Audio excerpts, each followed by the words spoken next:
Welcome back to Special Report. Joining me live in studio, former FBI Director James Comey. A little tougher to get across town without a motorcade. Oh, it's tough for everybody today. Yeah. I understand you have a new book out. I've heard that, yeah. Thanks for being here. Seen or read every interview that you've done on this media tour. A lot of people have focused on President Trump and your interactions. I want to get to that, but I want to start chronologically with the Hillary Clinton email probe and the decisions you made there. Is it true that you and your FBI colleagues made the decision to exonerate Secretary Clinton well before she was interviewed? No. So why wait till the end, and why write up the memo that you eventually bring forward first? No, that's a good question.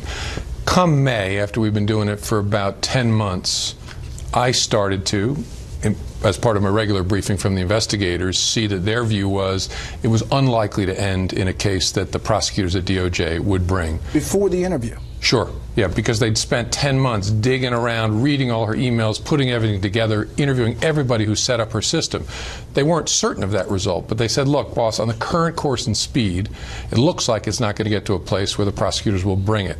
So then in May, I started thinking, okay, if it continues that way, and it may not, but if it continues that way, so how do we end this thing in a credible way? But what, if anything, could she have said in that interview that would have changed your mind and somehow changed what you eventually decided to do? Well, two ways.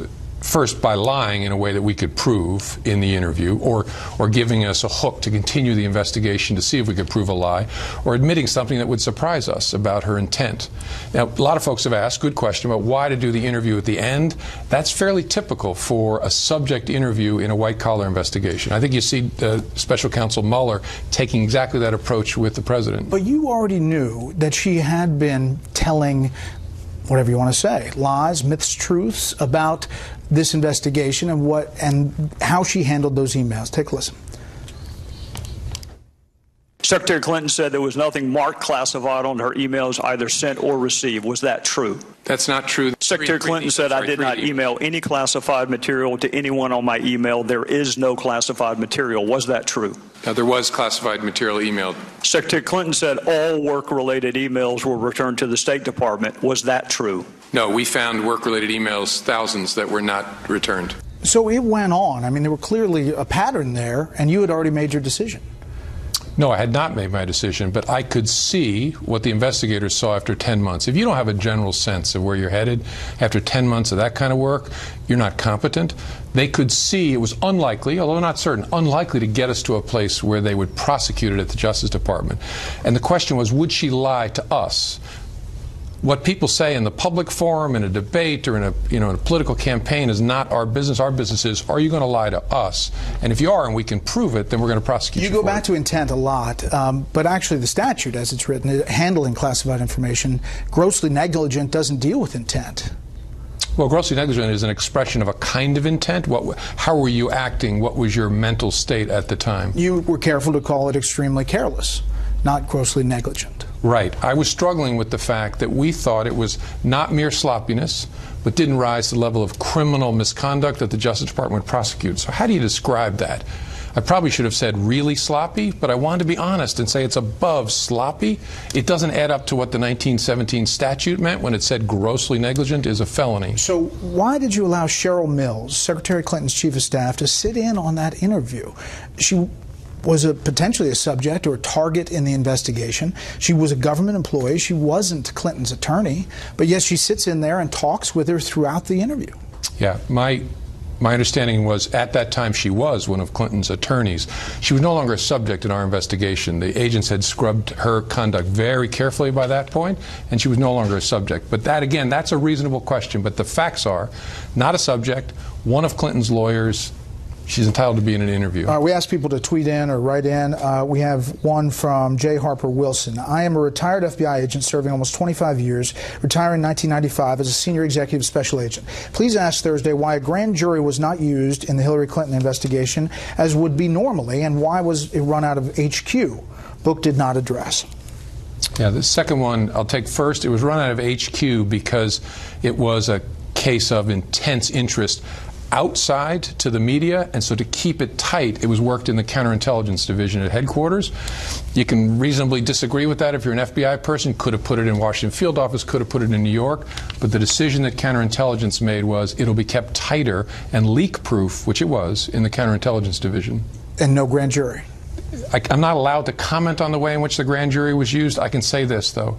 She was not interviewed in front of a grand jury, which is another judgment call that prosecutors and investigators make all the time. You thought Attorney General Loretta Lynch was compromised, that you had to do something different because of that tarmac meeting with former President Clinton and because she had wanted to call it a matter, correct? Yeah, and other things. And other things in this classified thing that ends up leaking to the New York Times. But she denies this. She writes, if he had any concerns regarding the email investigation, classified or not, he had ample opportunities to raise them with me, both privately and in meetings. He never did. So someone's not telling the truth here. Is it the former Attorney General or you? No, actually, I think we're both telling the truth. I never went to her and said, Loretta, I think you should recuse yourself. My problem was she had already announced it publicly that she wouldn't and that she would accept my recommendation. And so at that point, what do I do? And I decided at that point I got to step away from her. All right, fast forward. A lot of people are upset about how it comes out, how you take control. It actually leads to Rod Rosenstein. He cites this in what you did as a reason for recommending your firing. You go on after that recommendation. You write a letter to Congress to announce the case is reopened because more classified emails have been found on Anthony Weiner's computer. You said it was last night a tough choice between concealing or coming forward, a really tough choice. But there are authorities in New York who are saying that FBI HQ was slow-walking that case, and weeks went by without any action. Did you know that Andrew McCabe, your deputy, had sat on that revelation about the emails? Yeah, I don't know that. I don't know that to be the case. I do know that New York and FBI headquarters became aware that there may be some connection between Weiner's laptop and the Clinton investigation weeks before it was brought to me for decision. And as I write in the book, I don't know whether they could have moved faster and why the delay. So was it the threat that the New York agents were going to leak, that it existed, really what drove you to the not conceal part? I don't think so. I think actually what drove it was the prosecutors in New York who were working the criminal case against Weiner called down to headquarters and said, are we getting a search warrant or not for this? That caused, Justice Department headquarters to then call across the street to the FBI and poke the organization, and they started to move much more quickly. I don't know why there was, if there was slow activity, why it was slow for those first couple of weeks. I want to move on to the Trump investigation. We're told after this Australian diplomat reports his conversation with George Papadopoulos, talking about plans to get Russia info or emails about Hillary Clinton, that the FBI is notified through the State Department about this in early May. True? No. When were they notified? First of all, I'm not confirming what the source was from it. The FBI learned the information about Papadopoulos in late July and opened a counterintelligence investigation at that point. The meeting that you're talking about occurred in the spring, April, before there were any public revelation of Russian hacked emails, but the FBI didn't learn about it until late July. Okay, so what is the crime or the collusion that launches the investigation? Yeah, collusion's not a word that I'm familiar with. I've seen what it is in the crime? What is the evidence, basically, that launches? The question is, you open a counterintelligence investigation to understand, are any Americans in cahoots with the foreign intelligence activities of an adversary nation? When the Steele dossier comes out, sometime early July, when did you personally learn about the memos in the dossier? Sometime in the fall. I don't remember exactly when. You're talking fall of... fall of 16. Right. So who told you about them? I don't remember. Someone on my senior staff. Do you remember how they were described? I remember they briefed me about it, explained that it came from a reliable source, former Allied intelligence officer. I remember being given a copy of it. I don't know whether it was September, October, sometime in that period of time. When did you learn that the DNC and Hillary Clinton campaign had funded Christopher Steele's work? Yeah, I still don't know that for a fact. What do you mean? I've only seen it in the media. I never knew exactly which Democrats had funded. I knew it was funded first by Republicans, opposed to Donald. But that's not true. I'm sorry? That's not true. That the dossier that Christopher Steele worked on was funded by Republicans? My understanding was his work started funded by Oppo Research, funded by Republicans. So Free Beacon and said that they had Glenn Simpson and Fusion GPS on a kind of a retainer, but they did not fund the Christopher Steele memo or the dossier. That was initiated by Democrats. Okay, my understanding was the activity was begun, that Steele was hired to look into, was first funded by Republicans, then picked up, the important thing was picked up by Democrats opposed to Donald Trump. So is that why, did you tell President Obama that the dossier was who it was funded by? No, not to my recollection. Did you want to know who it was funded by? I wanted to know what I knew, which is that it was funded by people politically opposed to Donald Trump. Okay. Which particular opponents wasn't that important when to me. did you? So you still to this day don't know that it was funded by the DNC or I've read the that in the campaign? media, but I don't know for a fact, and didn't know while I was at the FBI, which exact opponent of the president's funded that. Okay. How many times did you, and to what extent did you brief President Obama on the dossier? I didn't ever brief President Obama on the dossier. I was present during a conversation where Director of National Intelligence briefed it to him, as we did to the Gang of Eight and to the President-elect the first week of January. You called the dossier unverified, salacious. Why did you use that to the FISA court to ask for surveillance for Carter Page? Not only use it, but you led with it. A bulk of that FISA application deals with that dossier. Why? Yeah, that's not my recollection, Brett. And I don't know that the FISA application has been released. My recollection was it was part of a broader mosaic of facts that were laid before the FISA judge to obtain a FISA warrant. There was a lot more than the dossier in the FISA application? My recollection was there was a significant amount of additional material about Page and why there was probable cause to believe he was an agent of a foreign power. And the dossier was part of that, but was not all of it or a critical part of it, to my recollection. After this intel briefing at Trump Tower, you briefed the president-elect on kind of the sliver of the dossier, really the salacious part about the prostitutes in Moscow and that allegation. Correct. Didn't include anything broader than that, right? Correct. My mission in that private briefing was just to tell him about that slice of it. And who suggested you brief that? I think the Director of National Intelligence did, and explained the logic of why it made sense for me to do it, which I agreed with. So that briefing was just oral. It was just talking to the president. Correct, just the two of us talking to each other. CNN reported at the time that you handed a two-page executive summary of the dossier over to him.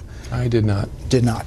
Speaking of CNN, you write in the memos of that meeting, you write, I said to President-elect Trump, media like CNN had the dossier and were looking for a news hook. I said it was inflammatory stuff. So the story of that briefing leaks out almost immediately after you do it. CNN and others run the story of this unverified dossier. Did you or your subordinates leak that? No. Did James Clapper? No, not to my knowledge. No. John Brennan? I don't know who leaked it. I had no part in any leaking of it. It was about 4 or 5 days later that it leaked, but I remember because President-elect called me about it. Did you ever try to find out? Who leaked an unclassified public document? No.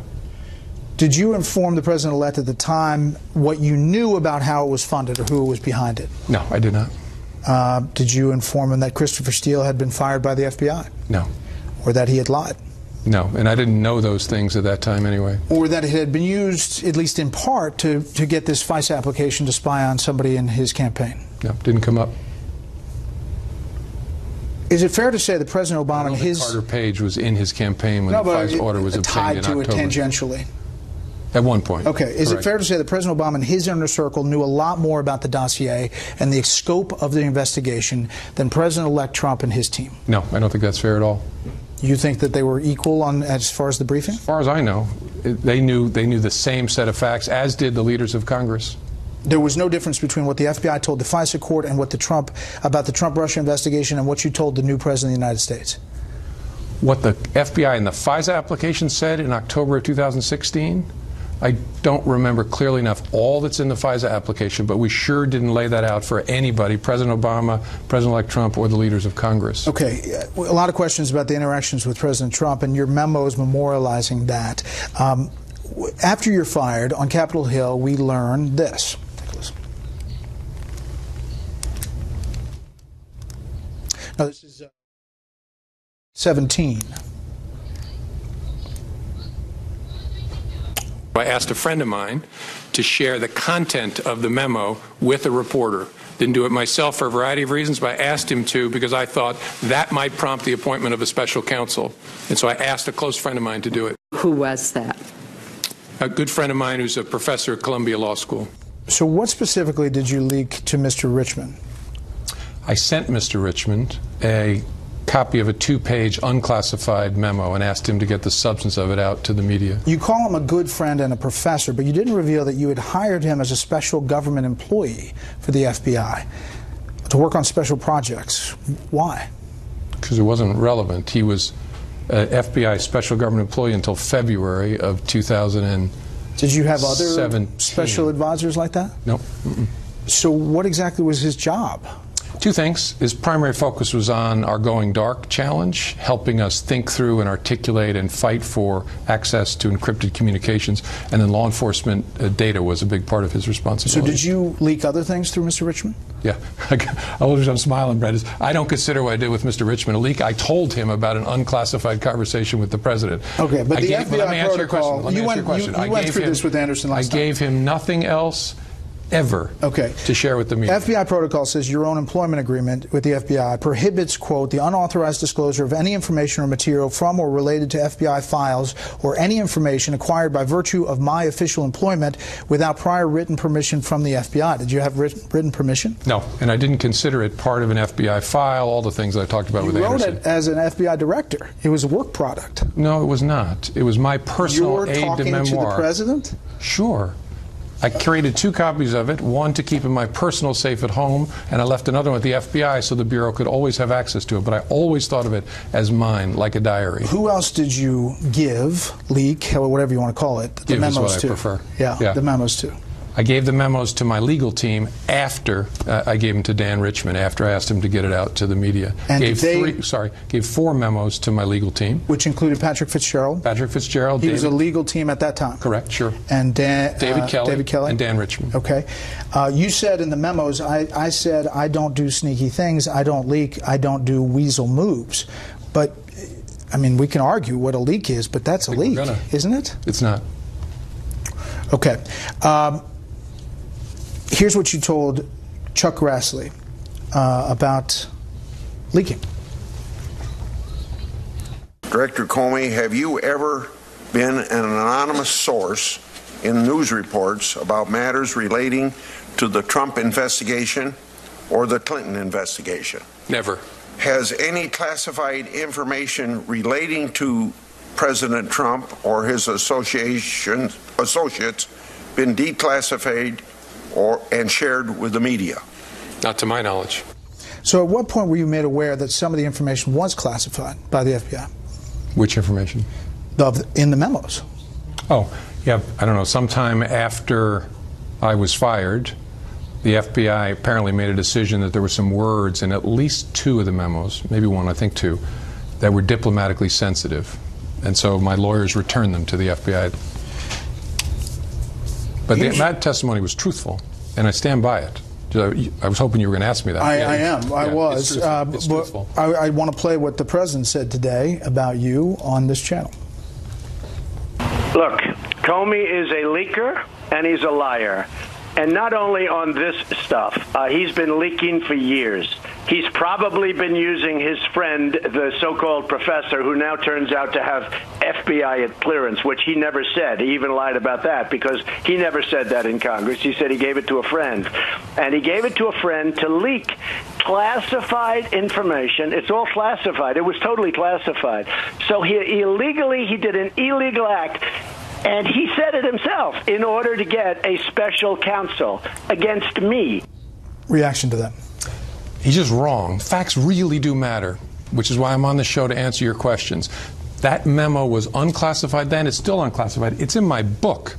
The FBI cleared that book before it could be published. That's a false statement.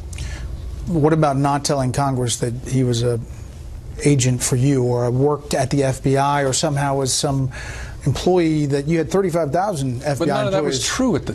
I described him, I hope in a good way, as a good friend to expose there might be a bias in my connection to the guy.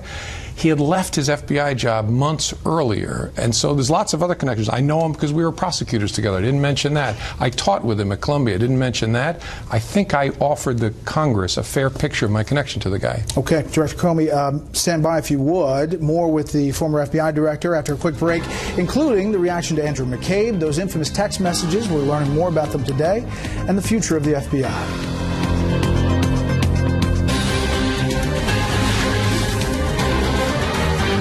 Welcome back with former FBI Director James Comey. Since your firing, have you met with former CIA Director John Brennan? Yes, once, I think. And former National Intelligence Director Jim Clapper? Yep, saw him the night before last, I think. Together? No. Actually, I had dinner with the two of them together and our spouses. You talked Trump case? Or No, we did not. All right. After your hand-picked deputy, Andrew McCabe, was fired, you tweeted this. You said, Special Agent McCabe stood tall over the last 8 months when small people were trying to tear down an institution we all depend on. He served with distinction for 2 decades. I wish Andy well. I also wish continued strength for the rest of the FBI. America needs you. You know, the Inspector General found that McCabe lied 4 times, 3 of them under oath. Kimberly Strassel from the Wall Street Journal tweeted a lot of possible questions for you, but here's one. Please discuss Andrew McCabe and the IG report that finds he lied repeatedly, both to you and about you. Do you still believe he stood tall, as you tweeted in January, or is he one of the small people helping to tear down an institution? Yeah, I still believe he stood tall. He represented himself and the organization under tremendous stress during that period after I was fired. But I read the IG report as you did. It concluded that Andy had not been candid. This is what accountability looks like in the Justice Department. Should he be prosecuted? That's not for me to say. Well, wait, you said it in the Clinton case. Well, I was then the director of the FBI. Which was not your role at that moment. Private citizens should not be calling for the prosecution of people in a case they're not involved in. But I do believe, as it routinely happens, the IG will likely refer it, or has referred it, to a U.S. Attorney's Office to look at it. So, did you...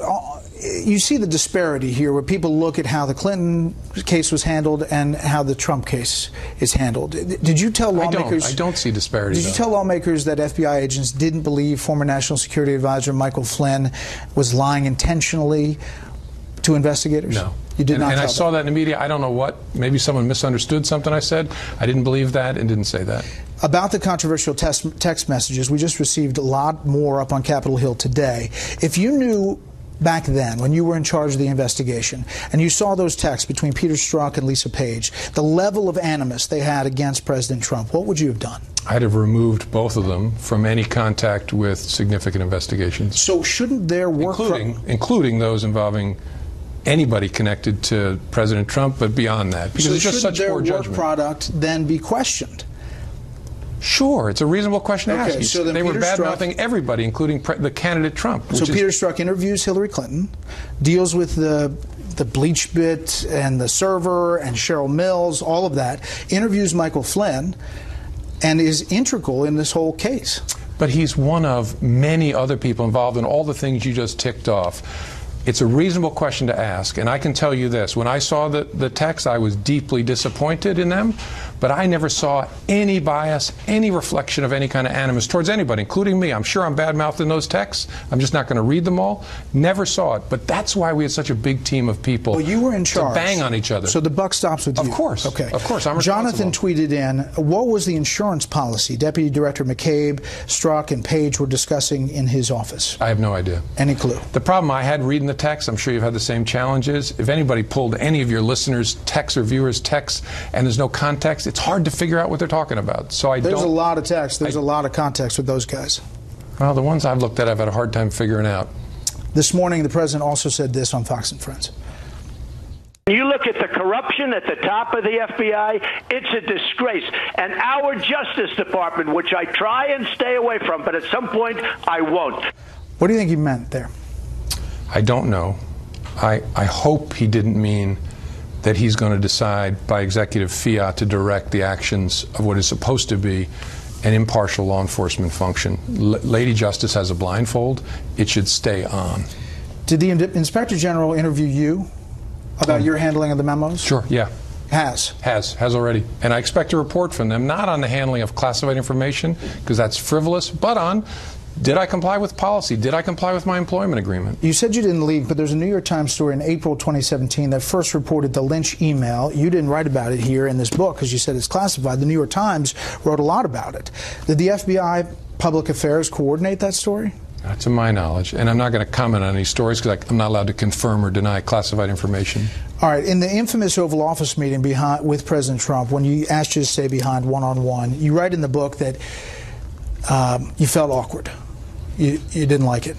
Correct. You had been one-on-one with President Obama in the Oval Office. Correct. But this was different.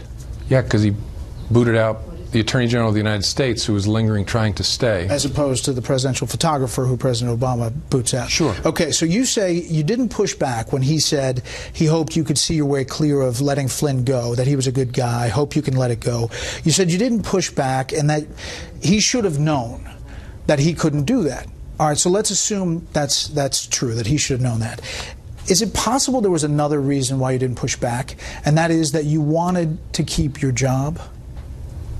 It's possible, but it's not the case. At least I don't remember thinking about that at the time. You told CNN last night that you didn't think you'd be fired, that, you know, had you not been fired, you would still be working as FBI director tonight. Yeah. In fact, that was my intention, to serve another 6 years. So despite the fact that now you say that this president is morally unfit, that you say impeachment is too good of a remedy on the book tour. That's not what I said. I said, in a way, I hope not, because I think the voters need to speak. Exactly. And on the media tour and the Blitz, you basically are encouraging voters to vote Trump out of office because he doesn't line up with your values. I'm asking them to vote their values, and what I believe your viewers would agree are America's values. Okay. But as of tonight, had you not been fired, you'd still be working for this guy that you say is like a crime boss, who is morally unfit, who you just don't agree with on principle and values. You'd still have that job tonight. Absolutely. And my goal would be to protect the FBI and serve the President of the United States. When you say I respect that office tremendously. When you say to Republicans, why do you work with this president, and then sit there and say you would still have this job tonight, isn't there a disconnect there? No, because elected officials in Congress have a public platform and are responsible for communicating with the voters in a way the FBI director is not. My job would be to protect the independence of the institution. Their job should be to represent the people who elected them. Mr. Comey, the book, Hire